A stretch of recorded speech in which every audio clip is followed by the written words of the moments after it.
Genesis, Kabanata 12. Sinabi ni Yahweh kay Abram, "Lisanin mo ang iyong bayan, ang tahanan ng iyong ama at mga kamag-anak, at pumunta ka sa bayang ituturo ko sa iyo.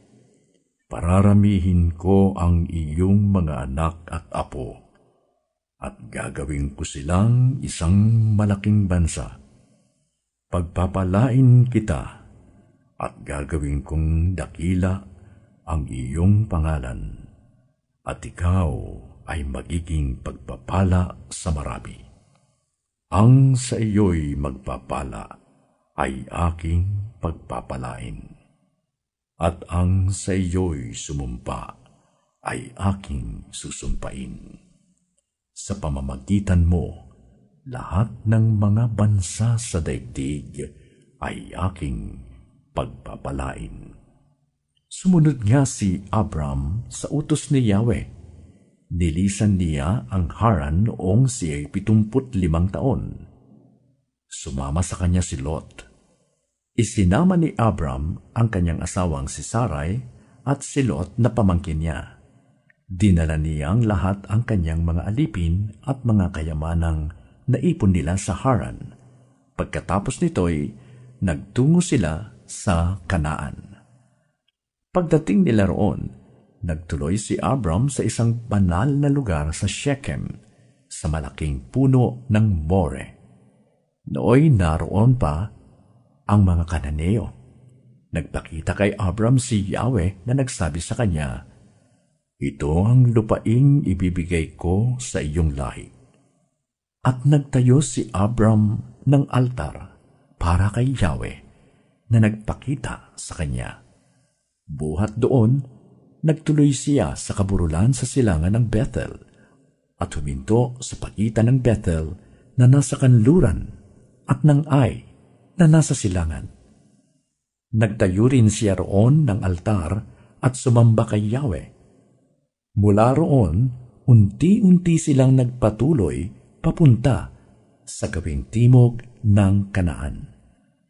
Nagkaroon ng matinding taggutom sa lupain ng Kanaan, kaya umalis doon sina Abram at naglakbay na patimog patungo sa lupain ng Ehipto upang doon muna manirahan. Nang malapit na sila sa hangganan, sinabi niya sa kanyang asawa, "Sarai, napakaganda mo. Kapag nakita ka ng mga Ehipsyo, sasabihin nilang, asawa kita, at papatayin nila ako para makuha ka. Ang mabuti pa'y sabihin mong magkapatid tayo. Alang-alang sa iyo, hindi nila ako papatayin." Nang makapasok na sina Abram sa Ehipto, napuna nga ng mga Ehipsyo na napakaganda ni Sarai. Nang nakita siya ng mga pinuno roon, ibinalita nila sa Faraon kung gaano siya kaganda. Kaya't iniutos nitong kunin si Sarai at dalhin sa palasyo. Dahil sa kanya, mabuti ang naging pagtanggap ng Faraon kay Abram at binigyan pa niya ito ng mga tupa, kambing, baka, asno, kamelyo at mga alipin. Dahil dito'y pinahirapan ni Yahweh ang Faraon. Siya at ang buong palasyo ay nagdanas ng katakot-takot na karamdaman. Kaya't si Abram ay ipinatawag ng Faraon at tinanong, "Bakit mo ito ginawa sa akin? Bakit hindi mo sinabing asawa mo siya? Ang sabi mo ay kapatid mo siya. Kaya naman kinuha ko siya para maging asawa. Heto na ang asawa mo. Kunin mo siya at umalis na kayo." Iniutos ng Faraon sa kanyang mga tauhan na paalisin ang mag-asawa, dala ang lahat nilang ari-arian.